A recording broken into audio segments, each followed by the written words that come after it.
Do you remember the things you used to enjoy as a kid? And I'm talking about like from ages 4 to 17. What were your childhood hobbies?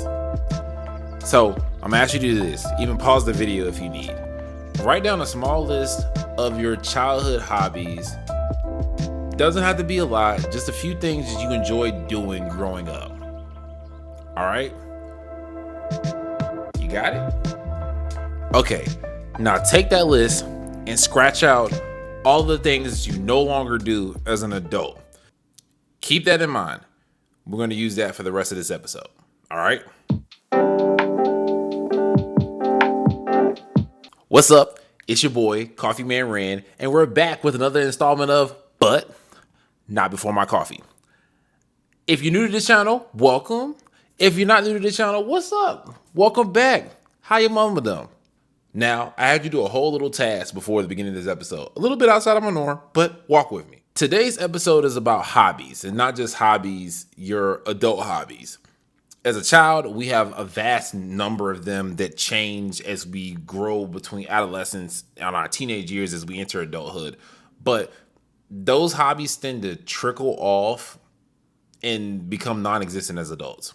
So what I want to talk about is what is an adult hobby? But to get there, we have to start with what hobbies look like as children. And as a child, your hobbies tend to be something that is happy, uplifting, peaceful, something that you just enjoy doing just for the sake of doing it. It really didn't have to mean anything. It didn't have to go towards a goal. You just love doing it. And as we become adults, that joyous part of living tends to kind of die off some. But let's start with childhood for a minute. For me, my favorite childhood pastime was something that is referred to as LARPing. I'm going to put the term LARPing here and it broken down into a full definition. LARPing is live action role playing. I grew up mostly in the confines of being an only child. So I tend to do a lot of stuff by myself outside. With such, I'm playing all the characters. I'm both the protagonist, the antagonist, all of the side characters. I was everybody. And I had a ball outside by myself. And for many people, you would think as an adult, LARPing died. In the normal scheme of things, yes, it did. Because as a grown-ass man, I refuse to be outside in 30 playing and live action role playing as if I'm a fucking Dragon Ball Z character. Editing Ram Man here. I just want to say, I'm not a hater of the LARPing community. I just don't have the body to do LARPing anymore. I'm beat up and broke up. It's not how it works anymore. I am not the 6 to 13-year-old Randy that I used to be.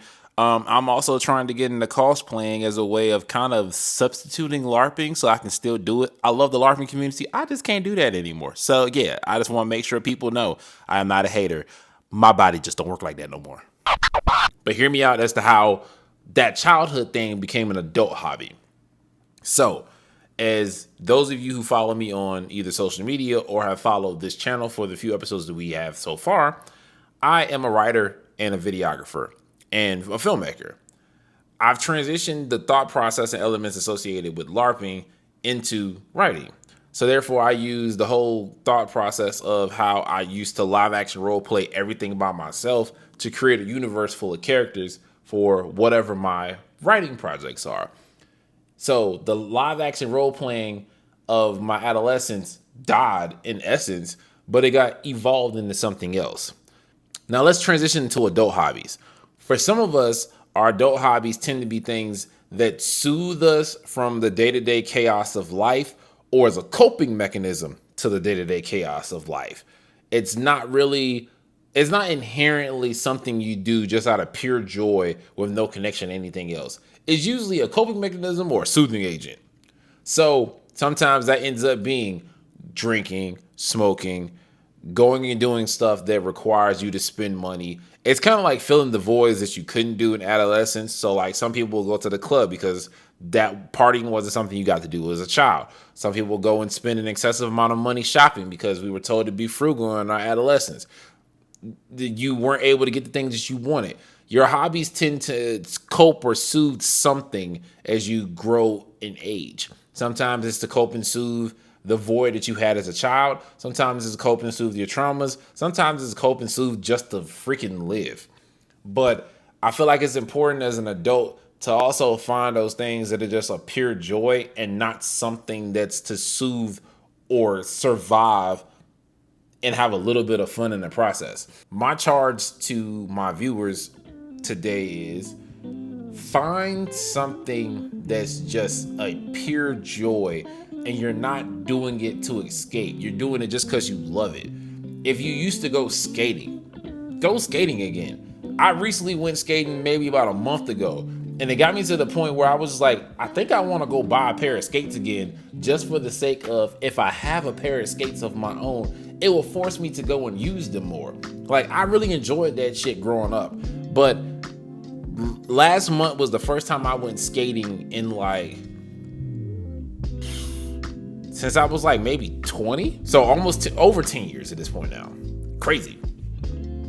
But you gotta find something that you thoroughly enjoy. If skating is your thing, skate. If swimming is your thing, swim. If you're still an avid video game player, it's okay to keep doing that and not having to try to be like, I'm gonna play video games so I can get good at it, so I can make money. It's not always about making money. It's about the joys of, I still love doing this because it soothes my inner child. It still is my inner child in full working. I feel like as adults, sometimes we lose the connection to the inner child because of the fact of the matter that as an adult, you are required to act like an adult. And I guess it's also something else to think about. What exactly is an adult? Yes, we have responsibilities. Yes, we pay bills. But at the core, what is an adult except for just an older kid? Sometimes we just got to tap back into being that kid again. And there's nothing wrong with being that child. So again, my charge is find those things that allow you to be a kid again. And don't let being an adult stop you from having hobbies. If you look back at that list and your list is dwindled down to almost nothing without adding your adult hobbies to it, see what you scratched out. And if you could go back and relive it as an adult, why not try it? Maybe some of it might be what you need to just break the ice and the monotony of being an adult.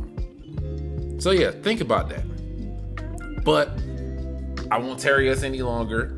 There is work to be done, but not before my coffee. So just as playful and childlike as this episode was supposed to be tied back to, let's get coffee that also is just as playful and childlike. Hint, we're doing something with cookies. So yeah, meet me in the kitchen. All right, so this morning, we're doing a playful coffee. Mostly I like some bitter stuff because that's just my flavor palette. But today, me and my inner child had an agreement. What if we did, let's make sure we get it right. What if we did a cookie dough, chocolate chip cookie dough latte? Y'all ready for that? Something cute and flavorful? All right, let's go. We have our coffee by Black Powder Coffee, of course. Oat milk, because we don't do the cow milk. Caramel syrup, just for a little razzle dazzle. And of course, the two main ingredients are chocolate chip cookie dough syrup and the brown sugar cinnamon syrup. Prep your shot. Go ahead and make sure it's evenly displaced. Do your pucking to make sure it's nice and down. Now place that shot into your espresso maker and let your shot get to raining. All right, after you got all your ingredients set shot-wise, now it's time to put them all together. Dress your cup nicely with the caramel. Look at that little razzle-dazzle. It's beautiful, isn't it? All right, got that in there. Add in your pumps of your syrup. We want 3 pumps of the chocolate chip cookie dough, and we want 3 pumps of the brown sugar cinnamon. These are important. After that, add your ice. Pour in a little bit of milk. Not too much, that'll do.